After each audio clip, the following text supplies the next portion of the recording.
В эфире телеканала «Якутия-24» актуальное интервью. На вооружение МЧС России в последние годы поступает много новой техники, причем большая ее часть – инновационные разработки. Но разрабатываемые новинки рождаются не спонтанно. Техническая мысль идет вслед за теми, кто определяет стратегию развития службы, кто может сказать, какие угрозы нас ждут и что понадобится для выживания и безопасности в ближайшем будущем. О новых подходах и стратегиях, и о том, как они помогают обеспечивать безопасность людей, мы сегодня поговорим с начальником службы спасения Якутии Николаем Находкиным.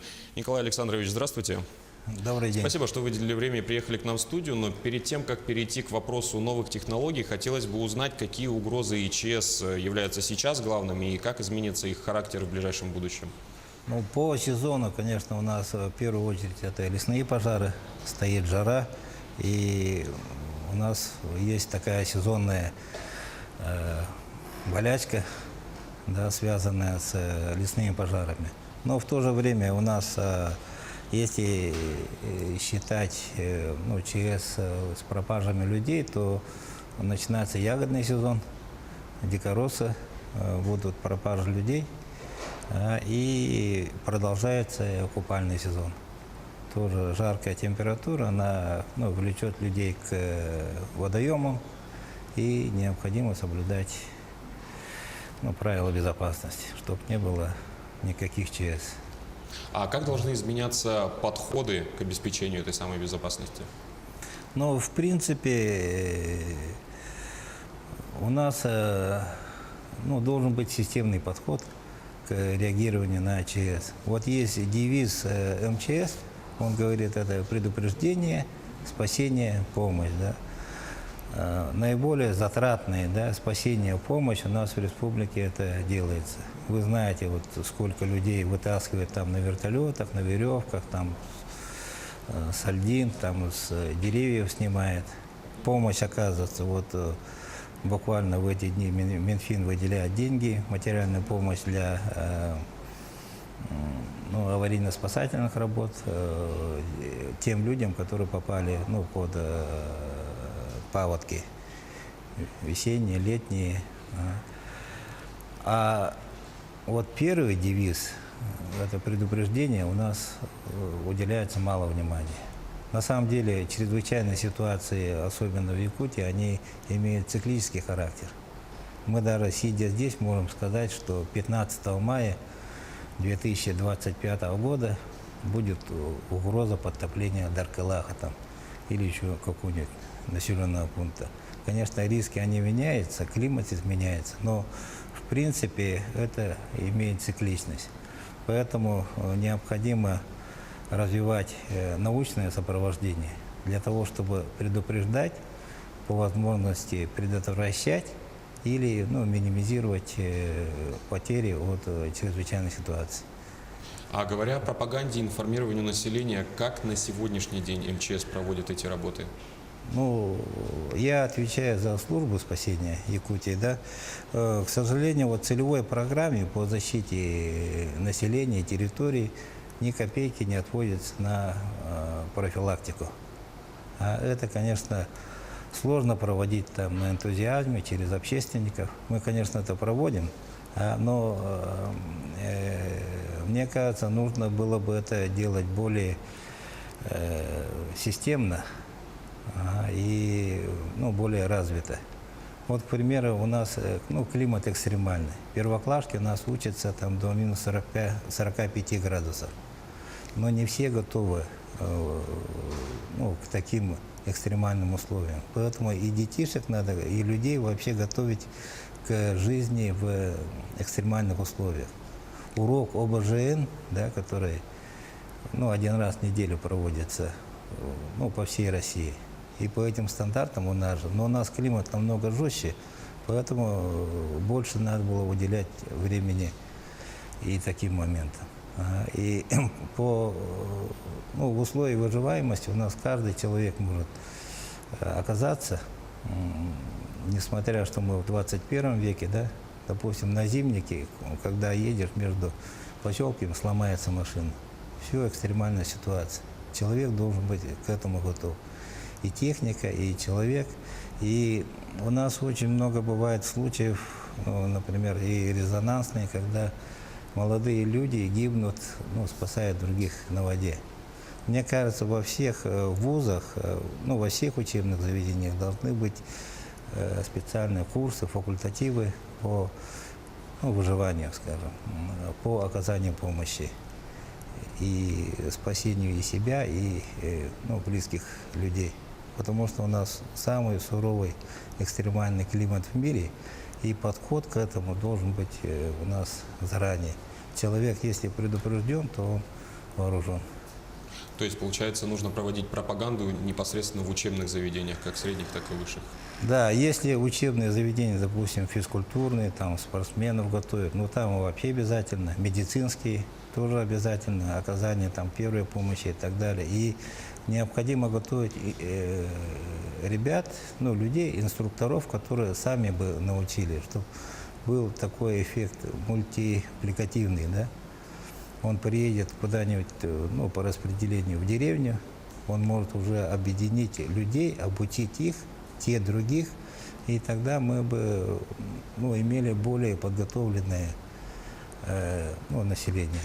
Николай Александрович, буквально пару минут назад вы сказали, что есть такие вещи, которые можно спрогнозировать и на 7, и на 8, и на 10 лет вперед. Но климат в Якутии все-таки меняется, и это как-то учитывается, когда вы составляете стратегические документы и реализуете свою госполитику? Ну, в настоящее время очень мало задействовано науки.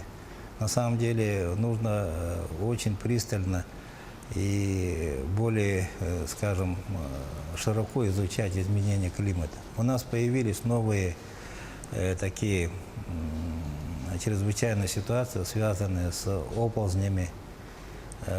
Паводки стали у нас менее ну, прогнозируемые.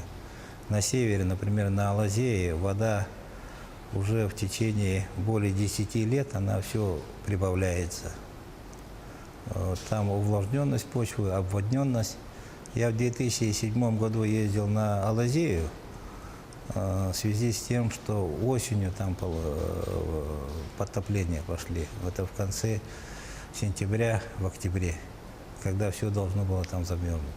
И с тех пор постепенно эта вода прибавляется, то есть вопрос уже идет о том, чтобы не каждую весну их спасать. Тут надо изучать глубоко и, возможно, ставить вопрос о переселении этих населенных пунктов. Потому что одно дело, когда, ну, весной подтопило, там несколько дней вода постояла, ушла, а там происходит такое обводнение, что мои ребята еще не вернулись с весенних паводков. Там выше критической нормы до сих пор вот, в Аргахтахе. И нету сенокосных угодий. И так как там выпадает в последнее время много осадков, 2-3 нормы, то, ну, перспектива обводнений будет продолжаться. Давайте теперь перейдем непосредственно к вопросу новых технологий. Вы уже сейчас разрабатываете и внедряете новые типы снаряжения и спасательных средств. Расскажите о последних разработках и о средствах, которые себя уже на протяжении многих лет показывают и не требуют замены на данный момент. Ну, в принципе, конечно, вот стандартное снаряжение МЧС, да, оно не всегда подходит для наших климатических условий. Поэтому, ну, спасатели вынуждены просто разрабатывать какие-то новинки. У нас довольно хорошо стали работать гидролокаторы бокового обзора. Это оборудование вообще предназначено не для поиска там, людей, скажем, а это для разведки там, пристаней, крупных таких вещей. Но мы доработали эти, ну, технологии, сейчас используем, ну, при поисках на воде. Находим лодки, машины, там, ну, людей, если это. И вот буквально этой зимой мы патентовали вот поисково-спасательный маяк. Это труба, которая дает сигналы автономно.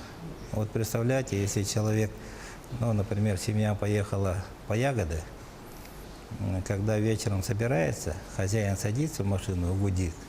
Все выходят из-под кустов, сели в машину, уехали домой. А вот мы, ну, прикинули так, человек, который заблудился каким-то образом, не знает ориентиров, и вдруг услышит гудок машины. Кто-то клаксон работает, он же туда побежит, поймет, что там кто-то собирает свою команду. И на основе этого мы сделали такие гудки, маяк назвали, который автономно гудит, как машина, время от времени. В темное время суток он проблесковый маячок включает. И человек, который заблудился, допустим, переночевал там, всего шарахается, боится, голодный, вдруг услышал гудок. Он туда прибежал, там стоит труба, там написано: вот, Иван Иванович, не беспокойтесь, вас ищем.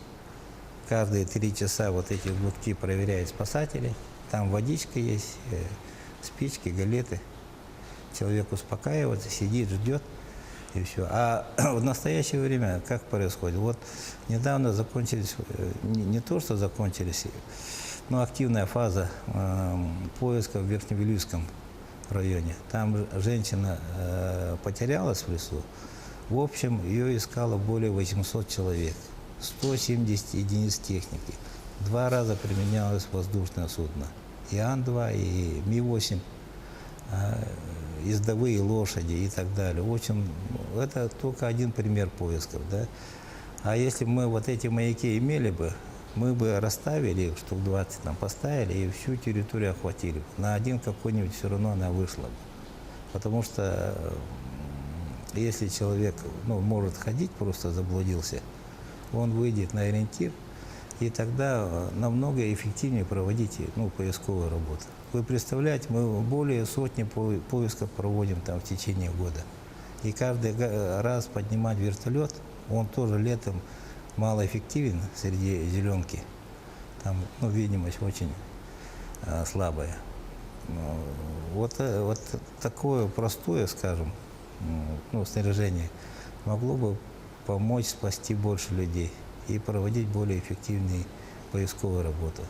Николай Александрович, к сожалению, время нашей передачи подошло к концу. А я напоминаю, что в гостях у нас был начальник службы спасения республики Николай Находкин. Вы смотрели актуальное интервью. В студии работал Василий Радченко. Оставайтесь на телеканале Якутия-24.